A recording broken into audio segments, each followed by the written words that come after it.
Hello students, ਅੱਜ ਅਸੀਂ ਪੜ੍ਹਨ ਜਾ ਰਹੇ ਹਾਂ ਕੁਦਰਤੀ ਰੇਸ਼ਿਆਂ ਦੇ ਭੌਤਿਕ ਗੁਣ ਬਾਰੇ, ਜਿਨ੍ਹਾਂ ਨੂੰ ਅਸੀਂ ਬੋਲਦੇ ਹਾਂ physical properties of natural fibres. ਤਾਂ ਪਹਿਲਾਂ ਅਸੀਂ ਦੱਸਾਂਗੇ ਕਿ ਫਿਜ਼ੀਕਲ ਪ੍ਰੋਪਰਟੀਜ਼ ਹੁੰਦੀਆਂ ਕੀ ਹੈ। ਫਿਜ਼ੀਕਲ ਪ੍ਰੋਪਰਟੀਜ਼ ਹੁੰਦੀਆਂ ਹੈ ਜਿਹੜੀ ਕਿ ਉਹਦੇ ਦਿੱਖ 'ਤੇ ਡਿਪੈਂਡ ਕਰਦੀਆਂ। ਦਿੱਖ ਕੀ ਹੁੰਦੀ ਹੈ? ਅਪੀਅਰੈਂਸ। ਅਪੀਅਰੈਂਸ ਦੇ ਵਿੱਚ ਕੀ ਆਉਂਦਾ ਹੈ? ਜਿਸ ਤਰ੍ਹਾਂ ਕਿ ਉਹਦੀ ਲੰਬਾਈ ਕਿੰਨੀ ਹੈ, ਉਹਦੇ 'ਚ ਮਜ਼ਬੂਤੀ ਹੈ ਜਾਂ ਨਹੀਂ ਹੈ, ਸਟਰੈਂਥ ਜਿਹਨੂੰ ਅਸੀਂ ਬੋਲਦੇ ਹਾਂ।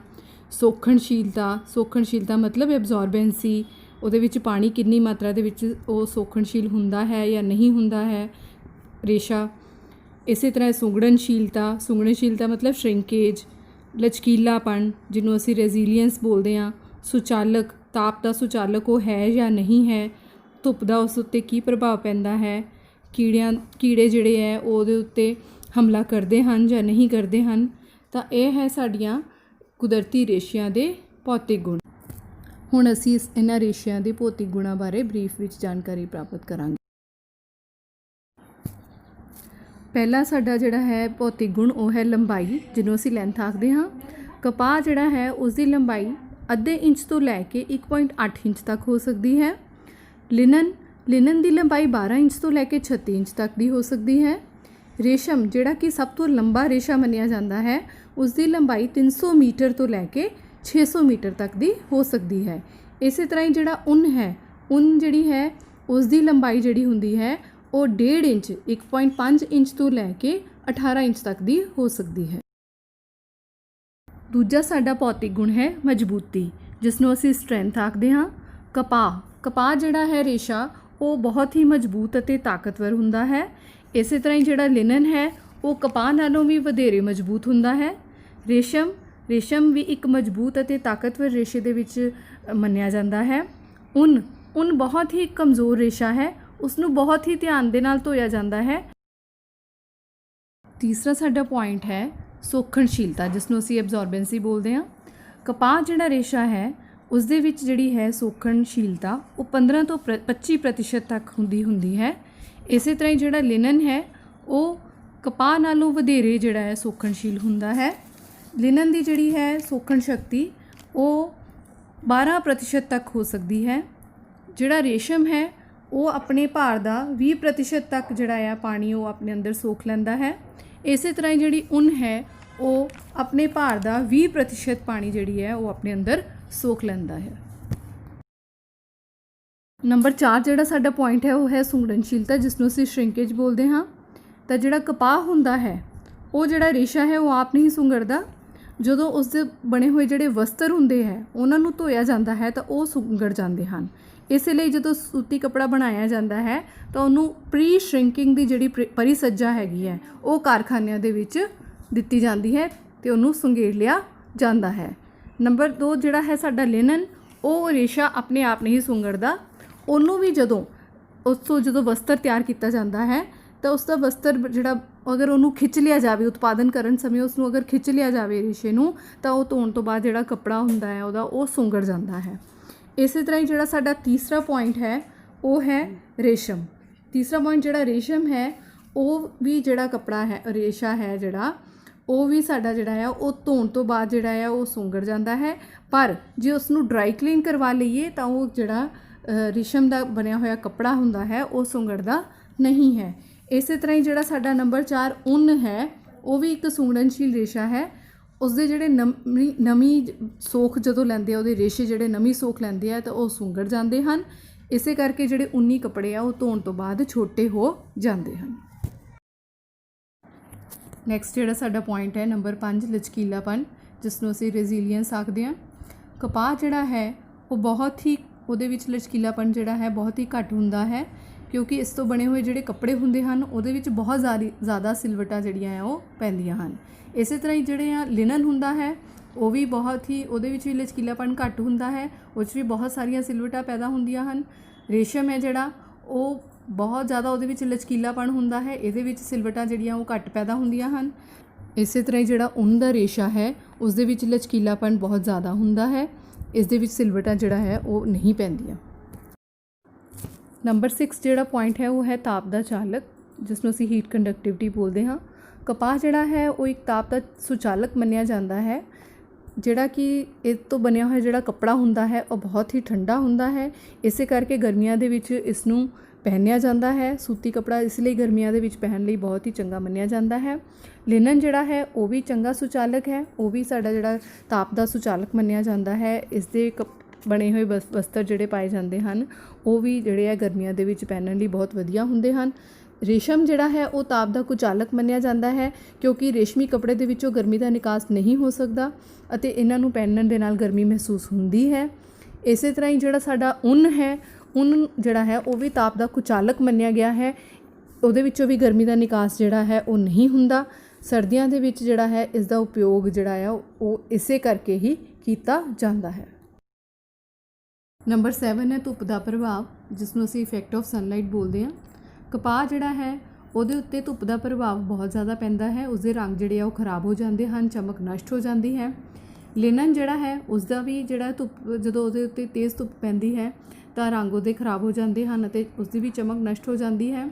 ਰੇਸ਼ਮ ਜਿਹੜਾ ਹੈ ਉਹਦੇ ਜਿਹੜੇ ਰੰਗ, ਉਹਦਾ ਵੀ ਜਿਹੜਾ ਰੰਗ ਹੁੰਦਾ ਹੈ ਉਹ ਵੀ ਖਰਾਬ ਹੋ ਜਾਂਦਾ ਹੈ ਧੁੱਪ ਦੇ ਨਾਲ, ਤੇਜ਼ ਧੁੱਪ ਦੇ ਨਾਲ, ਅਤੇ ਉਸਦੇ ਜਿਹੜੇ ਰੇਸ਼ੇ ਹੈ ਉਹ ਕਮਜ਼ੋਰ ਪੈ ਜਾਂਦੇ ਹਨ।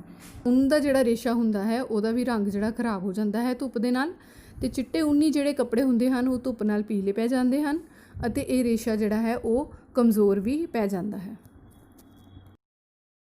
ਨੈਕਸਟ ਜਿਹੜਾ ਪੁਆਇੰਟ ਹੈ ਉਹ ਹੈ ਕੀੜਿਆਂ ਦਾ ਹਮਲਾ, ਜਿਸ ਨੂੰ ਅਸੀਂ ਰੈਜ਼ਿਸਟੈਂਸ ਟੂ ਇਨਸੈਕਟਸ ਬੋਲਦੇ ਹਾਂ। ਤਾਂ ਜਿਹੜਾ ਕਪਾਹ ਦਾ ਰੇਸ਼ਾ ਹੁੰਦਾ ਹੈ ਉਹਨੂੰ ਜਦੋਂ ਬਰਸਾਤ ਹੁੰਦੀ ਹੈ, ਬਰਸਾਤ ਦੇ ਮੌਸਮ ਦੇ ਵਿੱਚ ਉਸਨੂੰ ਉੱਲੀ ਲੱਗ ਜਾਂਦੀ ਹੈ, ਪਰ ਇਸ ਦੇ ਉੱਤੇ ਉੱਦਾਂ ਕੀੜੇ ਜਿਹੜੇ ਆ ਉਹ ਹਮਲਾ ਨਹੀਂ ਕਰਦੇ। ਇਸੇ ਤਰ੍ਹਾਂ ਹੀ ਜਿਹੜਾ ਲਿਨਨ ਹੈ ਉਸ ਨੂੰ ਵੀ ਬਰਸਾਤ ਦੇ ਵਿੱਚ ਉੱਲੀ ਲੱਗ ਜਾਂਦੀ ਹੈ। ਰੇਸ਼ਮ ਜਿਹੜਾ ਹੈ, ਰੇਸ਼ਮ ਦੇ ਕੱਪੜੇ ਦੇ ਉੱਤੇ ਟਿੱਡੀ ਦਾ ਹਮਲਾ ਬਹੁਤ ਜ਼ਿਆਦਾ ਹੁੰਦਾ ਹੈ। ਜ਼ਿਆਦਾ ਨਮੀ ਜਦੋਂ ਹੋ ਜਾਂਦੀ ਹੈ ਇਹਦੇ ਵਿੱਚ ਤਾਂ ਉਸ ਦੇ ਵਿੱਚ ਉੱਲੀ ਲੱਗਣ ਦਾ ਡਰ ਰਹਿੰਦਾ ਹੈ। ਇਸੇ ਤਰ੍ਹਾਂ ਹੀ ਜਿਹੜਾ ਉੱਨ ਦਾ ਰੇਸ਼ਾ ਹੁੰਦਾ ਹੈ ਉਸ ਦੇ ਉੱਤੇ ਟਿੱਡੀ ਦਾ ਹਮਲਾ ਬਹੁਤ ਹੋ ਸਕਦਾ ਹੈ ਅਤੇ ਉਸ ਨੂੰ ਉੱਲੀ ਵੀ ਲੱਗ ਸਕਦੀ ਹੈ। ਰਸਾਇਣਿਕ ਗੁਣ, ਰਸਾਇਣਿਕ ਗੁਣ ਜਿਹੜੇ ਹੁੰਦੇ ਹੈ ਉਹ ਕੀ ਹੁੰਦੇ ਹੈ? ਰਸਾਇਣਿਕ ਗੁਣ ਹੁੰਦੇ ਆ ਜਦੋਂ ਅਸੀਂ ਕਿਸੇ ਵੀ ਰੇਸ਼ੇ ਦੇ ਵਿੱਚ ਅਸੀਂ ਕੋਈ ਵੀ ਤਰ੍ਹਾਂ ਦਾ ਕਿਸੇ ਵੀ ਤਰ੍ਹਾਂ ਦਾ ਕੈਮੀਕਲ ਜਿਹੜਾ ਹੈ ਉਹਨੂੰ ਮਿਲਾਇਆ ਜਾਂਦਾ ਹੈ, ਜਾਂ ਕਿਸੇ ਰਸਾਇਣ ਨੂੰ ਅਸੀਂ ਜਦੋਂ ਕਿਸੇ ਰੇਸ਼ੇ ਦੇ ਵਿੱਚ ਮਿਲਾਉਂਦੇ ਹਾਂ ਤਾਂ ਉਸ ਕੈਮੀਕਲ ਦਾ ਜਾਂ ਉਸ ਰਸਾਇਣ ਦਾ ਉਸ ਰੇਸ਼ੇ ਉੱਤੇ ਕੀ ਪ੍ਰਭਾਵ ਪੈਂਦਾ ਹੈ। ਫਸਟ ਜਿਹੜੀ ਸਾਡੀ ਕੈਮੀਕਲ ਪ੍ਰੋਪਰਟੀ ਹੈ ਉਹ ਹੈ ਅਮਲਾਂ ਦਾ ਪ੍ਰਭਾਵ, ਜਿਹਨੂੰ ਅਸੀਂ ਇਫੈਕਟ ਆਫ ਐਸਿਡਸ ਬੋਲਦੇ ਹਾਂ। ਕਪਾਹ ਜਿਹੜਾ ਹੈ ਉਸਦੇ ਉੱਤੇ ਹਲਕੇ ਅਮਲ ਜਿਹੜੇ ਹੈ ਉਹ ਅਸਰ ਨਹੀਂ ਕਰਦੇ, ਗਾੜੇ ਅਮਲ ਜਿਹੜੇ ਹੈ ਉਹ ਇਸ ਨੂੰ ਨਸ਼ਟ ਕਰ ਦਿੰਦੇ ਹਨ। ਲਿਨਨ ਜਿਹੜੇ ਹੈ ਉਹਦੇ ਉੱਤੇ ਵੀ ਹਲਕੇ ਅਮਲ ਜਿਹੜੇ ਹੈ ਉਹ ਅਸਰ ਕਰਦੇ ਹਨ ਅਤੇ ਗਾੜੇ ਅਮਲ ਵੀ ਉਸਦੇ ਉੱਤੇ ਅਸਰ ਕਰਦੇ ਹਨ, ਉਸ ਨੂੰ ਨਸ਼ਟ ਕਰ ਦਿੰਦੇ ਹਨ। ਰੇਸ਼ਮ ਜਿਹੜਾ ਹੈ, ਰੇਸ਼ਮ ਉੱਤੇ ਜਿਹੜੇ ਹਲਕੇ ਅਮਲ ਹੈ ਅਤੇ ਗਾੜੇ ਅਮਲ ਹੈ ਉਹ ਰੇਸ਼ਮ ਦਾ ਜਿਹੜਾ ਰੇਸ਼ਾ ਹੁੰਦਾ ਹੈ ਉਸ ਦੇ ਵਿੱਚ ਘੁਲਣਸ਼ੀਲ ਹੋ ਜਾਂਦਾ ਹੈ, ਘੁਲ ਜਾਂਦਾ ਹੈ। ਇਸੇ ਤਰ੍ਹਾਂ ਹੀ ਜਿਹੜਾ ਵੂਲ ਹੈ ਜਿਹਨੂੰ ਅਸੀਂ ਉੱਨ ਬੋਲਦੇ ਹਾਂ ਉਸ ਦੇ ਉੱਤੇ ਜਿਹੜੇ ਹਲਕੇ ਅਮਲ ਹੈ ਉਹ ਕੋਈ ਅਸਰ ਨਹੀਂ ਕਰਦੇ, ਜਦਕਿ ਗਾੜੇ ਅਮਲ ਜਿਹੜੇ ਹੈ ਉਹ ਇਸ ਨੂੰ ਕਮਜ਼ੋਰ ਕਰ ਦਿੰਦੇ ਹਨ। ਨੰਬਰ 2 ਤੇ ਸਾਡਾ ਜਿਹੜਾ ਰਸਾਇਣਿਕ ਗੁਣ ਆਉਂਦਾ ਹੈ ਉਹ ਹੈ ਖਾਰਾਂ ਦਾ ਪ੍ਰਭਾਵ, ਇਫੈਕਟ ਆਫ ਐਲਕਲੀਜ਼। ਕਪਾਹ ਜਿਹੜਾ ਹੈ ਉਸ ਦੇ ਉੱਪਰ ਜਿਹੜੇ ਖਾਰਾ ਹੁੰਦਾ ਹੈ ਜਾਂ ਖਾਰੇ ਹੁੰਦੇ ਹਨ ਉਹ ਅਸਰ, ਹਾਨੀਕਾਰਕ ਅਸਰ ਉਹਨਾਂ ਦਾ ਨਹੀਂ ਹੁੰਦਾ, ਉਹ ਇਸ ਦੇ ਉੱਤੇ ਕੋਈ ਅਸਰ ਨਹੀਂ ਕਰਦੇ। ਜਿਹੜਾ ਲਿਨਨ ਹੈ ਉਸ ਦੇ ਉੱਤੇ ਵੀ ਖਾਰਾਂ ਦਾ ਕੋਈ ਜ਼ਿਆਦਾ ਪ੍ਰਭਾਵ ਨਹੀਂ ਪੈਂਦਾ, ਉਹਦੇ ਉੱਤੇ ਵੀ ਕੋਈ ਹਾਨੀਕਾਰਕ ਅਸਰ ਨਹੀਂ ਹੁੰਦੇ। ਰੇਸ਼ਮ ਜਿਹੜਾ ਹੈ ਉਸ ਦੇ ਉੱਤੇ ਖਾਰਾਂ ਦਾ ਪ੍ਰਭਾਵ ਹਾਨੀਕਾਰਕ ਹੁੰਦਾ ਹੈ, ਉਹ ਰੇਸ਼ਮ ਦੇ ਜਿਹੜੇ ਹੁੰਦੇ ਆ ਰੇਸ਼ੇ ਹੁੰਦੇ ਆ ਉਹਨਾਂ ਨੂੰ ਉਹ ਹਾਨੀ ਪਹੁੰਚਾਉਂਦੇ ਹਨ।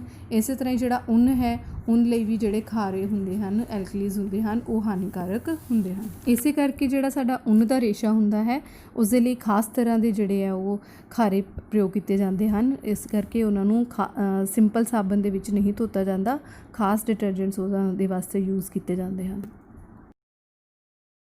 ਨੈਕਸਟ ਜਿਹੜਾ ਸਾਡਾ ਪੁਆਇੰਟ ਹੈ ਉਹ ਹੈ ਵਿਰੰਜਕ, ਜਿਹਨੂੰ ਅਸੀਂ ਬਲੀਚਿੰਗ ਏਜੰਟ ਬੋਲਦੇ ਹਾਂ। ਤਾਂ ਬਲੀਚਿੰਗ ਏਜੰਟ ਜਿਹੜੇ ਹੁੰਦੇ ਹਨ ਉਹ ਸੂਤੀ ਅਣਰੰਗੇ ਕੱਪੜਿਆਂ ਦੇ ਉੱਤੇ ਉਹਨਾਂ ਦਾ ਕੋਈ ਅਸਰ ਨਹੀਂ ਹੁੰਦਾ। ਸਫੇਦ ਸੂਤੀ ਕੱਪੜਿਆਂ ਨੂੰ ਆਸਾਨੀ ਨਾਲ ਬਲੀਚ ਕੀਤਾ ਜਾ ਸਕਦਾ ਹੈ। ਲਿਨਨ ਜਿਹੜਾ ਹੈ ਉਸ ਨੂੰ ਜਿਹੜਾ ਹੈ ਬਲੀਚ ਕਰਨਾ ਬਹੁਤ ਹੀ ਔਖਾ ਹੁੰਦਾ ਹੈ। ਰੇਸ਼ਮ ਜਿਹੜਾ ਹੈ ਉਸ ਦੇ ਲਈ ਹਲਕੇ ਬਲੀਚਿੰਗ ਏਜੰਟ ਯੂਜ਼ ਕੀਤੇ ਜਾਂਦੇ ਹਨ, ਹਲਕੇ ਵਿਰੰਜਕਾਂ ਦਾ ਪ੍ਰਯੋਗ ਕੀਤਾ ਜਾਂਦਾ ਹੈ। ਉੱਨ ਜਿਹੜਾ ਹੈ ਉਸ ਦੇ ਲਈ ਵੀ ਹਲਕੇ ਵਿਰੰਜਕਾਂ ਦਾ ਪ੍ਰਯੋਗ ਕੀਤਾ ਜਾਂਦਾ ਹੈ।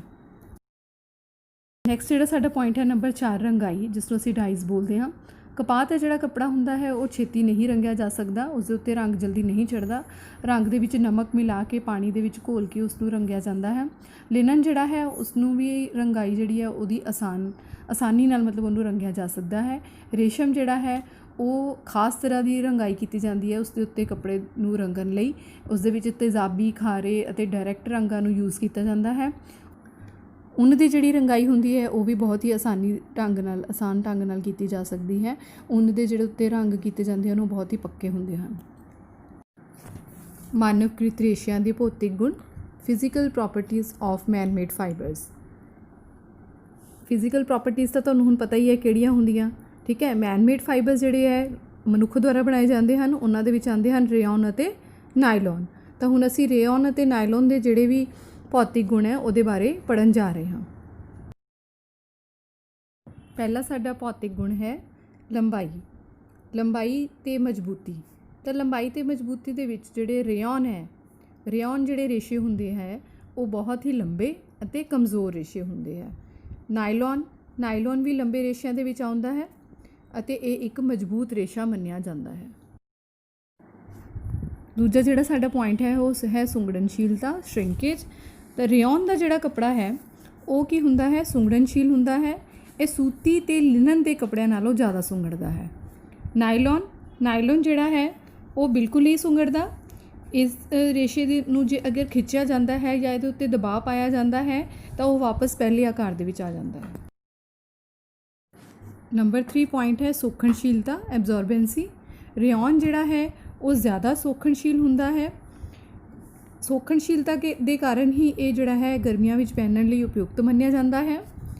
ਨਾਈਲੋਨ ਇੱਕ ਜਲ ਤਰਾਸੀ ਰੇਸ਼ਾ ਆਉਂਦਾ ਹੈ ਜੋ ਨਮੀ ਨਹੀਂ ਸੋਖਦਾ, ਇਸ ਕਰਕੇ ਇਹ ਗਰਮੀ ਵਿੱਚ ਨਹੀਂ ਪਹਿਨਿਆ ਜਾ ਸਕਦਾ। 4 ਨੰਬਰ ਪੁਆਇੰਟ ਹੈ ਲਚਕੀਲਾਪਣ ਨੂੰ ਜਿਸ ਨੂੰ ਕਹਿੰਦੇ ਹਨ ਰੈਜ਼ੀਲੀਐਂਸ। ਤਾਂ ਰੇਯੋਨ ਜਿਹੜਾ ਹੈ ਉਸ ਦੇ ਵਿੱਚ ਲਚਕੀਲਾਪਣ ਬਹੁਤ ਹੁੰਦਾ ਹੈ, ਸੂਤੀ ਅਤੇ ਲਿਨਨ ਨਾਲੋਂ ਬਹੁਤ ਜ਼ਿਆਦਾ ਲਚਕੀਲਾਪਣ ਹੁੰਦਾ ਹੈ। ਨਾਈਲੋਨ ਦੇ ਵਿੱਚ ਹੈ ਜਿਹੜਾ ਉਹ ਵੀ ਲਚਕੀਲਾਪਣ ਬਹੁਤ ਜ਼ਿਆਦਾ ਹੁੰਦਾ ਹੈ। ਇਸ ਨੂੰ ਇਸੇ ਕਰਕੇ ਪ੍ਰੈਸ ਕਰਨ ਦੀ ਜ਼ਰੂਰਤ ਨਹੀਂ ਪੈਂਦੀ। ਤਾਪ ਦਾ ਸੁਚਾਲਕ ਹੁੰਦਾ ਹੈ ਹੀਟ ਕੰਡਕਟਿਵਿਟੀ। ਰੇਯੋਨ ਜਿਹੜਾ ਹੈ ਉਹ ਤਾਪ ਦਾ ਚੰਗਾ ਚਾਲਕ ਮੰਨਿਆ ਗਿਆ ਹੈ, ਜਿਸ ਨੂੰ ਕਿਹਾ ਜਾਂਦਾ ਹੈ ਤਾਪ ਦਾ ਸੁਚਾਲਕ। ਗਰਮੀਆਂ ਵਿੱਚ ਪਹਿਨਣ ਲਈ ਲਾਭਦਾਇਕ ਹੁੰਦਾ ਹੈ। ਨਾਈਲੋਨ ਜਿਹੜਾ ਹੈ ਉਹ ਤਾਪ ਦਾ ਕੁਚਾਲਕ ਹੈ। ਤਾਪ ਦਾ ਕੁਚਾਲਕ ਹੋਣ ਕਰਕੇ ਹੀ ਇਸ ਵਿੱਚ ਗਰਮੀ ਲੱਗਦੀ ਹੈ। ਹਾਂਜੀ, ਨੈਕਸਟ ਜਿਹੜਾ ਸਾਡਾ ਪੁਆਇੰਟ ਹੈ ਉਹ ਹੈ ਕੀੜਿਆਂ ਦਾ ਹਮਲਾ, ਰੈਜ਼ਿਸਟੈਂਸ ਟੂ ਇਨਸੈਕਟਸ। ਪਹਿਲਾ ਜਿਹੜਾ ਸਾਡਾ ਆਉਂਦਾ ਰੇਸ਼ਾ ਰੇਯੋਨ, ਉਹਦੇ ਉੱਤੇ ਟਿੱਡੀ ਅਤੇ ਸਿਲਵਰ ਫਿਸ਼ ਦਾ ਜਿਹੜਾ ਹੈ ਹਮਲਾ ਹੋ ਸਕਦਾ ਹੈ, ਇਸ ਨੂੰ ਉੱਲੀ ਵੀ ਲੱਗ ਸਕਦੀ ਹੈ।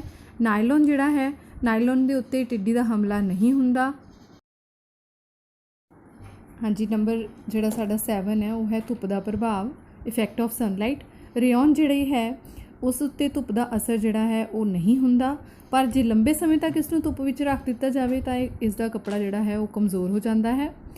ਦੂਸਰਾ ਸਾਡਾ ਪੁਆਇੰਟ ਹੈ ਨਾਈਲੋਨ ਦਾ ਜਿਹੜਾ ਹੈ ਰੇਸ਼ਾ ਜਾਂ ਕੱਪੜਾ ਜਿਹੜਾ ਹੈ ਅਗਰ ਉਸ ਨੂੰ ਧੁੱਪ ਦੇ ਵਿੱਚ ਰੱਖਿਆ ਜਾਂਦਾ ਹੈ ਤਾਂ ਉਸ ਉੱਤੇ ਕੋਈ ਹਾਨੀਕਾਰਕ ਅਸਰ ਨਹੀਂ ਹੁੰਦਾ। ਹੁਣ ਜੀ ਅਸੀਂ ਪੜ੍ਹਨ ਜਾ ਰਹੇ ਹਾਂ ਮਾਨਵਕ੍ਰਿਤ ਰੇਸ਼ਿਆਂ ਦੇ ਰਸਾਇਣਿਕ ਗੁਣਾਂ ਬਾਰੇ। ਤਾਂ ਰਸਾਇਣਿਕ ਗੁਣ ਦੇ ਵਿੱਚ ਤੁਹਾਨੂੰ ਪਤਾ ਹੀ ਹੈ ਕੀ ਆਉਂਦੇ ਹੈ, ਖਾਰਾਂ ਦਾ ਪ੍ਰਭਾਵ ਹੋ ਗਿਆ, ਐਸਿਡਸ ਦਾ ਪ੍ਰਭਾਵ ਹੋ ਗਿਆ, ਠੀਕ ਹੈ। ਅਤੇ ਉਸ ਤੋਂ ਬਾਅਦ ਬਲੀਚਿੰਗ ਏਜੰਟਸ ਦਾ ਪ੍ਰਭਾਵ ਹੋ ਗਿਆ, ਰੰਗਾਂ ਦਾ ਪ੍ਰਭਾਵ ਹੋ ਗਿਆ, ਇਹ ਸਾਰੇ ਆਪਣੇ ਰਸਾਇਣਿਕ ਗੁਣਾਂ ਦੇ ਵਿੱਚ ਆਉਂਦੇ ਹੈ। ਹੁਣ ਅਸੀਂ ਪੜ੍ਹਾਂਗੇ ਰਸਾਇਣਿਕ ਗੁਣ। ਪਹਿਲਾ ਜਿਹੜਾ ਸਾਡਾ ਰਸਾਇਣਿਕ ਗੁਣ ਹੈ ਉਹ ਹੈ ਅਮਲਾਂ ਦਾ ਪ੍ਰਭਾਵ, ਇਫੈਕਟ ਆਫ ਐਸਿਡਸ। ਜਿਹੜੇ ਸਾਡੇ ਰੇਯੋਨ ਜਿਹੜਾ ਕੱਪੜਾ ਹੁੰਦਾ ਹੈ ਉਸ ਦੇ ਉੱਤੇ ਹਲਕੇ ਅਮਲ ਜਿਹੜੇ ਹੈ ਉਹ ਕੋਈ ਅਸਰ ਨਹੀਂ ਕਰਦੇ। ਗਾੜੇ ਅਮਲ ਜਿਹੜੇ ਹੁੰਦੇ ਹੈ ਉਹ ਇਸ ਨੂੰ ਨਸ਼ਟ ਕਰ ਦਿੰਦੇ ਹਨ। ਨਾਈਲੋਨ ਜਿਹੜਾ ਸਾਡਾ ਰੇਸ਼ਾ ਹੈ ਉਸ ਉੱਤੇ ਹਲਕੇ ਅਮਲ ਜਿਹੜੇ ਹੈ ਉਹ ਵੀ ਉਸ ਨੂੰ ਨੁਕਸਾਨ ਪਹੁੰਚਾਉਂਦੇ ਹਨ, ਉਸ ਨੂੰ ਨਸ਼ਟ ਕਰ ਦਿੰਦੇ ਹਨ। ਇਸੇ ਤਰ੍ਹਾਂ ਹੀ ਗਾੜੇ ਅਮਲ ਜਿਹੜੇ ਹੁੰਦੇ ਹੈ ਉਹ ਵੀ ਉਸ ਨੂੰ ਨਸ਼ਟ ਕਰ ਦਿੰਦੇ ਹਨ। ਨੰਬਰ 2 ਹੈ ਖਾਰਾਂ ਦਾ ਪ੍ਰਭਾਵ, ਇਫੈਕਟ ਆਫ ਐਲਕਲੀਜ਼। ਰੇਯੋਨ ਜਿਹੜਾ ਰੇਸ਼ਾ ਹੈ ਉਹ ਜਿਹੜਾ ਹੈ ਉਹ ਖਾਰੇ ਦੇ ਨਾਲ ਨਸ਼ਟ ਹੋ ਜਾਂਦਾ ਹੈ। ਖਾਰੇ ਜਾਂ ਜਿਹੜੇ ਗਾੜੇ ਘੋਲ ਹੁੰਦੇ ਹਨ ਉਹ ਇਸ ਲਈ ਨੁਕਸਾਨਦਾਇਕ ਹੁੰਦੇ ਹਨ। ਇਸ ਲਈ ਧੁਲਾਈ ਜਦੋਂ ਇਸ ਨੂੰ ਧੋਤਾ ਜਾਂਦਾ ਹੈ, ਇਸ ਕੱਪੜੇ ਨੂੰ ਇਹਨਾਂ ਦੀ ਧੁਲਾਈ ਕੀਤੀ ਜਾਂਦੀ ਹੈ ਤਾਂ ਹਲਕੇ ਖਾਰਯੁਕਤ ਸਾਬਣ ਵਰਤਣੇ ਚਾਹੀਦੇ ਹਨ। ਜਿਹੜਾ ਨਾਈਲੋਨ ਹੈ ਉਸ ਦੇ ਉੱਤੇ ਜਿਹੜਾ ਖਾਰਾਂ ਦਾ ਪ੍ਰਭਾਵ ਨਹੀਂ ਪੈਂਦਾ, ਉਹ ਇਸ ਨੂੰ ਨੁਕਸਾਨ ਨਹੀਂ ਪਹੁੰਚਾਉਂਦੇ। 3rd ਪੁਆਇੰਟ ਹੈ ਵਿਰੰਜਕ, ਇਫੈਕਟ ਆਫ ਬਲੀਚਿਸ। ਰੇਯੋਨ ਜਿਹੜਾ ਰੇਸ਼ਾ ਹੈ ਉਸ ਦੇ ਉੱਤੇ ਵਿਰੰਜਕ ਜਿਹੜੇ ਹੈ ਉਹ ਹਾਨੀਕਾਰਕ ਪ੍ਰਭਾਵ ਪਾਉਂਦੇ ਹਨ। ਜਿਹੜੇ ਆਕਸੀਕਾਰਕ ਵਿਰੰਜਕ ਹੁੰਦੇ ਹਨ, ਤੇਜ਼ ਵਿਰੰਜਕ ਜਿਹੜੇ ਹੁੰਦੇ ਹਨ, ਉਸ ਲਈ ਹਾਨੀਕਾਰਕ ਹੁੰਦੇ ਹਨ। ਅਤੇ ਜਿਹੜੇ ਲਘੂ ਕਾਰਕ ਵਿਰੰਜਕ ਹੁੰਦੇ ਹਨ, ਜਿਨ੍ਹਾਂ ਨੂੰ ਅਸੀਂ ਹਲਕੇ ਵਿਰੰਜਕ ਬੋਲਦੇ ਹਾਂ, ਉਸ ਦੇ ਉੱਤੇ ਮਾੜਾ ਅਸਰ ਨਹੀਂ ਪੈਂਦਾ ਉਹਨਾਂ ਦਾ। ਨੈਕਸਟ ਜਿਹੜਾ ਹੈ ਸਾਡਾ ਨਾਈਲੋਨ, ਉਸ ਦੇ ਉੱਤੇ ਵਿਰੰਜਕਾਂ ਦੀ ਜ਼ਰੂਰਤ ਨਹੀਂ ਪੈਂਦੀ। ਲਾਸਟ ਸਾਡੀ ਜਿਹੜੀ ਕੈਮੀਕਲ ਪ੍ਰੋਪਰਟੀ ਹੈ ਉਹ ਹੈ ਰੰਗਾਈ, ਇਫੈਕਟ ਆਫ ਡਾਈਜ਼। ਪਹਿਲਾ ਸਾਡਾ ਰੇਯੋਨ ਜਿਹੜਾ ਰੇਸ਼ਾ ਹੈ ਉਸ ਉੱਤੇ ਰੰਗਾਈ ਜਿਹੜੀ ਹੈ ਉਹ ਆਸਾਨੀ ਨਾਲ ਕੀਤੀ ਜਾ ਸਕਦੀ ਹੈ। ਇਸ ਦੇ ਉੱਤੇ ਜਿਹੜੇ ਰੰਗ ਚੜ੍ਹਾਏ ਜਾਂਦੇ ਹਨ ਉਹ ਪੱਕੇ ਅਤੇ ਇਕਸਾਰ ਹੁੰਦੇ ਹਨ, ਇਸ ਲਈ ਇਸ ਦਾ ਪ੍ਰਯੋਗ ਜਿਹੜਾ ਹੈ ਉਹ ਖਿੜਕੀਆਂ ਦੇ ਪਰਦੇ ਬਣਾਉਣ ਲਈ ਕੀਤਾ ਜਾਂਦਾ ਹੈ। ਨਾਈਲੋਨ ਜਿਹੜਾ ਰੇਸ਼ਾ ਹੈ ਉਸ ਉੱਪਰ ਵੀ ਰੰਗ ਜਿਹੜੇ ਆ ਉਹ ਆਸਾਨੀ ਨਾਲ ਚੜ੍ਹਾਏ ਜਾ ਸਕਦੇ ਹਨ। ਸੋ ਸਟੂਡੈਂਟਸ, ਐਸੀ ਸਾਡਾ ਟੈਕਸਟਾਈਲ ਸਾਇੰਸ ਦਾ ਫਸਟ ਚੈਪਟਰ ਫਾਈਬਰਸ, ਜਿਹਦੇ ਅਸੀਂ ਸੈਕਿੰਡ ਪਾਰਟ ਹੁਣੇ ਕੀਤਾ ਪ੍ਰੋਪਰਟੀਜ਼ ਆਫ ਫਾਈਬਰਸ। ਤਾਂ ਇਸ ਤਰ੍ਹਾਂ ਹੁਣ ਸਾਡਾ ਸਾਰਾ ਜਿਹੜਾ ਟੈਕਸਟਾਈਲ ਸਾਇੰਸ ਦਾ ਪਹਿਲਾ ਚੈਪਟਰ ਹੈ ਉਹ ਖ਼ਤਮ ਹੁੰਦਾ ਹੈ।